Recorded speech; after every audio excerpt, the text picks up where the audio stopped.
NFL fans, let's go. Let's go. Sunday, another Sunday without football. I know it's unfortunate, but we got a lot to catch up on, man. A lot to catch up. This week was very interesting, right? A lot of big signings.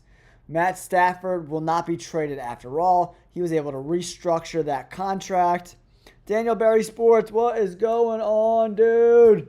Welcome to the chat, man. What is going on? Crazy week in the NFL. Combine's a wrap. We had some guys rise up the draft boards. Guys like Matthew Golden from Texas. Dude, balled out at the Combine. Straight up, balled out. Extremely impressive, right? Extremely impressive stuff. NFL fans, we had a lot to go over this week. Alaric Jackson re-signs with the LA Rams. That's a big deal. That would have been a huge hole that they would have had to fill in the draft. Maybe they can go different ways now in the draft. Maybe bringing in a guy like Jalen Walker, play linebacker. Imagine him and Jared Verse together. Woo! Man, that would be incredible. And then the biggest news of the week, freaking Deebo Samuel gets traded to the Commanders. Freaking Jaden Daniels gets a monster weapon. If Deebo Samuel can stay healthy, guys, he's going to be a major contributor to that offense, right? For me, they still need to upgrade the offensive line, and the defense is a dumpster fire, right? But adding a guy like Deebo Samuel who can be lined up all over the offense with a guy like Terry McLaurin is a huge deal. Huge deal. Deebo Samuel can take handoffs out of the backfield. He can run jet sweeps. He can line up in the slot. He can line up outside. The dude's extremely, extremely impressive, right? So, for the Eagles, that's not awesome. I don't love that as an Eagles fan, right? But it is what it is. That's just the way it goes sometimes, right? But Deebo Samuel does get hurt a lot. So, take that all with a grain of salt, right? You know what I mean? I'm very, very excited about this NFL season for the Eagles. Free agency's coming up for the Bird Gang, guys. So, a lot of big names here, right? But if you take a look at the Combine, some big risers. So, Cowboys, some just released Cowboys news. I thought this was going to happen. Osa Odingazua, if no deal is reached, they're going to franchise tag Osa, the D tackle. I knew that was going to happen. I knew they weren't going to let him walk. The franchise tag for D tackles is in that $25 million range. So that's a big move. That's a huge, pretty much free agent signing, right? Bringing Osa back. They're going to use the franchise tag no matter what.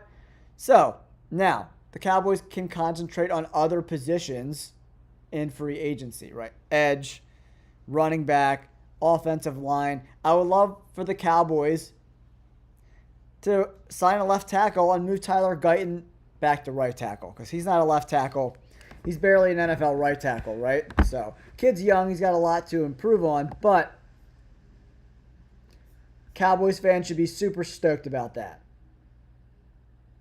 I would be super happy because Osa is an absolute beast, right? So, JJ, what's going on, buddy? Michael, what's going on? Welcome to the chat.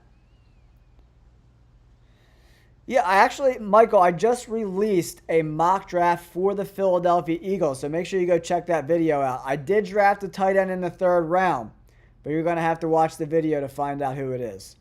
So guys like Tyler Warren, I expect him to go in the top 15. Colston Loveland, the tight end from Michigan, I don't think he goes past 22, where Harbaugh, his former coach, is picking for the Chargers. So the top 2 guys are probably not in play. But I watched the Combine. There's not a bunch of athletic freaks, super talented guys at tight end outside of the top 3 or 4 guys. So if they're gone, I don't think the Eagles use a 1st or a 2nd round pick. Yeah, I do like Arroyo from Miami. He's pretty talented for sure. Arroyo I like. If he's going to be around in the 3rd round, but if I'm the Eagles, I'm not drafting a tight end in the 2nd round. I'm not doing it.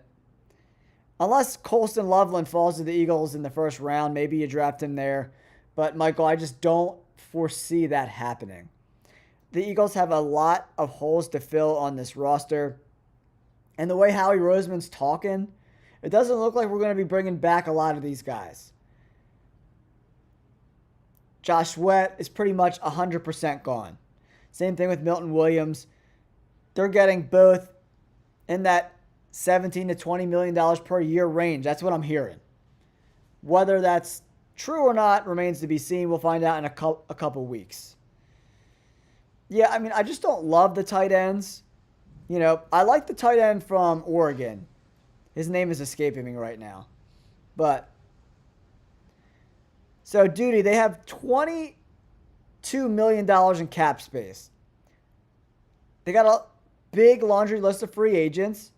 They could probably re-sign Zach Bond. I'm hearing around $10 to $12 million he's going to get on the open market. So 3 years, $35 million, something like that. They could pull that. But bringing back Sweat or Milton doesn't really seem like an option with their cap space right now. It's just not an option. I don't think he's worth $15 million a year. 3 years, $45 million. That's a big price tag to pay for a linebacker, man. I don't know if I could. I don't know. He got paid, what, $3.5 million last year? Yeah, I mean, he was so valuable. 3 years, $40 million. That's right around $13 million a year. That's doable.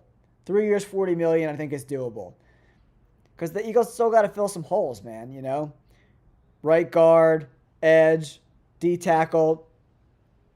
I like Becton. He played great this year, man. He was one of the top graded guards in the NFL. What's up, Jacob? Welcome to the chat, buddy. You know, I don't know how much he's going to garner on the open market.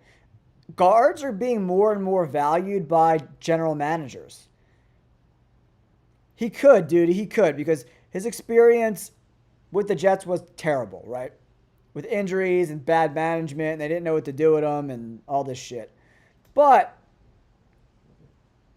you know, he might not get another big-time multi-year contract with guaranteed money.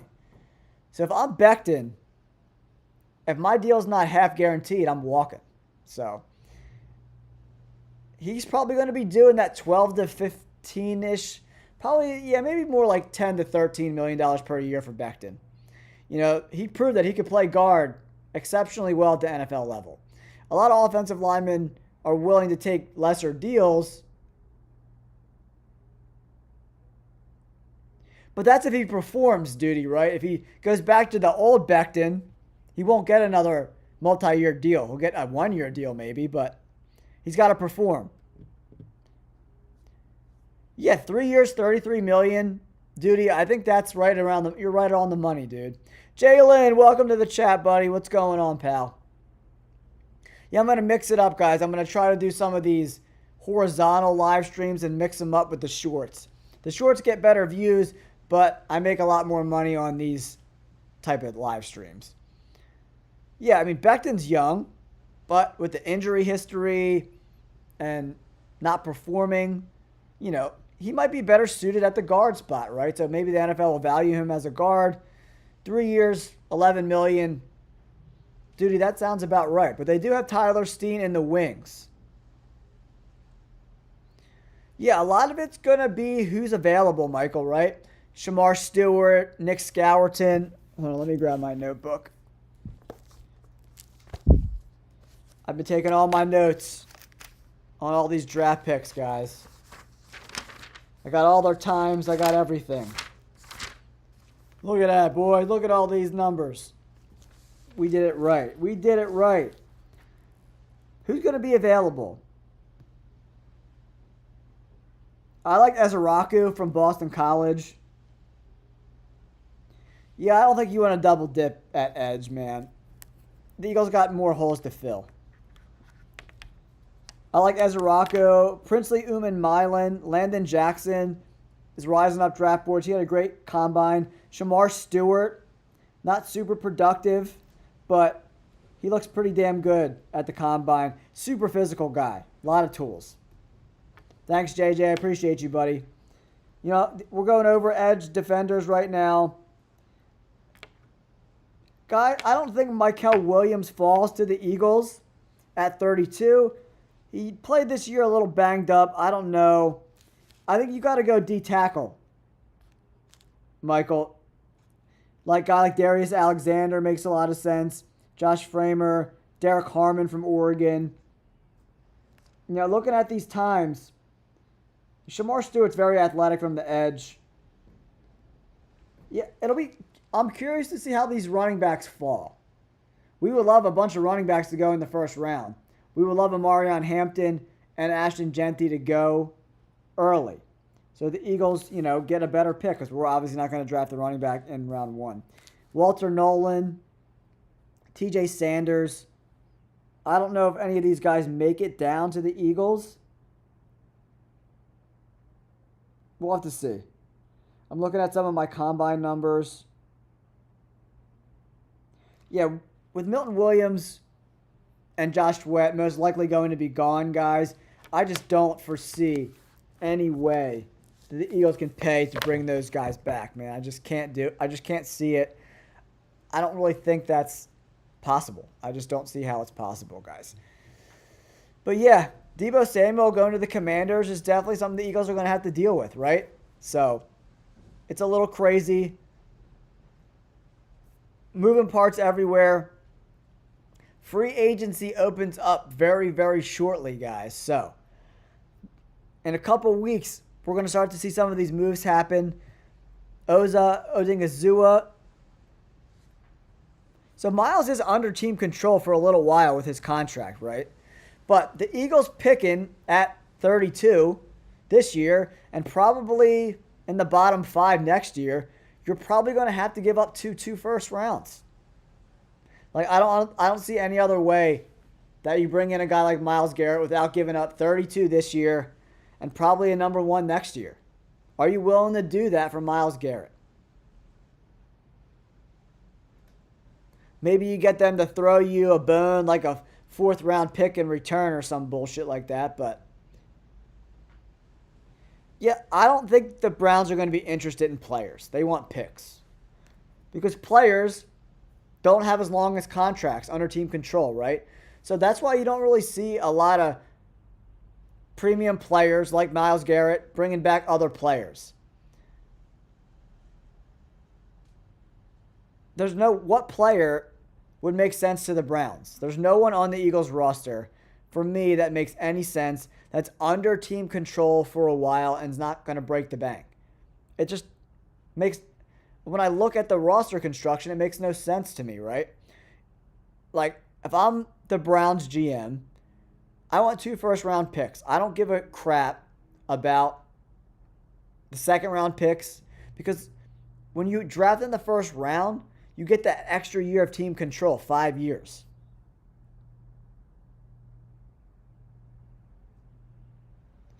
Yeah, I don't think the Browns are going to be interested in players at all whatsoever. I really don't. They're going to want 2 first-round picks. The 2 first-round picks and probably something else probably gets it done. But our first-round pick's not going to do it. Because you got to remember, they're competing with all these other teams. Garrett probably has like 10 teams he would get traded to. Eagles, Commanders, Packers, Lions, maybe the Rams. Because like I don't see Cleveland trading him to an AFC team, right? Yeah, I think Bond should be back. I hope they bring Zach Bond back. He's just a good dude. He's a good locker room guy. He's not going to break the bank, and he's extremely productive for what you're paying him, right? For me, he's the guy we got to bring back. The other guys, I'd be okay with letting them walk. But I don't see the Eagles trading for Myles Garrett 100%. They need to draft a linebacker because Nakobe Dean is not going to be ready for the beginning of the season. Oren Burks is a free agent as well. You have Jeremiah Trotter Jr., but he couldn't get on the field at all last year, so I don't know what the Eagles really think about him. and you can't really evaluate him because he didn't really play that much, right? So he's a great special teams guy, but yeah, Chris Paul, if you saw my mock draft, I had the Eagles drafting Chris Paul early in the draft. And, you know, you got to remember, Eagles fans, when the Eagles are drafting at the second round, they're not drafting in the 40s. It's, 64 overall. So, the talent there isn't huge. So going edge and then linebacker in the second round makes some sense to me, guys, for sure. But after watching the combine, I think the quarterbacks are trash. I didn't see any guy where I was like, damn. It's hard to tell in the combine. You're throwing through to younger guys that you haven't really had any experience throwing with. But there's, I don't know. Not a lot. Yeah, Jacob, they're definitely bad. Yeah, I like Chris Paul too, man. I think he's I like Chris Paul. I think he's super talented. But listen, guys, the Eagles are going to pick 32 and 64. The talent there is not going to be huge. Okay, Michael, I understand the thought process behind that, but then you lose a pick. The Eagles don't have a ton of picks, right? They don't have a 4, so they have what? A 1, a 2, a 3, and 3 5s, right? So they got a lot of free agents, man. They need bodies. So unless they're getting picks back, like a 6th or a 7th, I don't know how willing he's going to be to trade up. Unless it's a no-brainer player and you have like a Cooper DeJean situation. A lot of free agents, NFL fans, like, it's great to trade up, but then you're hindering yourself with players that are team controllable for at least 4 years. So there's a lot of give and take with that as you're trying to move up in the draft. So, like, sticking with your picks, unless you're in love with a player and you think he's going to be like a generational talent, you got to be patient. And it's like the Eagles, when they got Quinyon Mitchell, they were patient with the board, didn't trade up, and their guy fell to them. So you got to kind of play the board like that. You got to be patient. And there's a lot of depth in the middle rounds in this draft, right? So that makes a lot of sense to me. The Eagles sticking with their picks. The Eagles got some holes to fill, right? So they need bodies. And as much as I would love to trade up, excuse me, sometimes it doesn't make a lot of sense. So we're taking a look at the Eagles. We got a 1, a 2, a 3, a 4, and then 3 5s, right? So 7 rounds, they got 7 picks, right? But you trade one of those 5s, you're down to 6 picks. But 166 and 169 overall the Eagles have. I wouldn't mind packaging them with the 3rd round or 4th round if there's a guy you love. So that's kind of the way it rolls here, guys.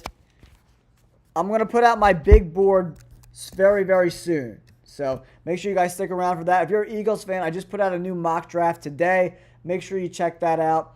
I'm going to end this live stream, guys. Not a lot of people on the chat this way. I'm going to flip it over to the other chat in a little while, and then we'll see if we can get some more people hanging out. But thank you guys so much. I appreciate you guys coming in, hanging out, talking some ball. We'll catch up with you guys soon.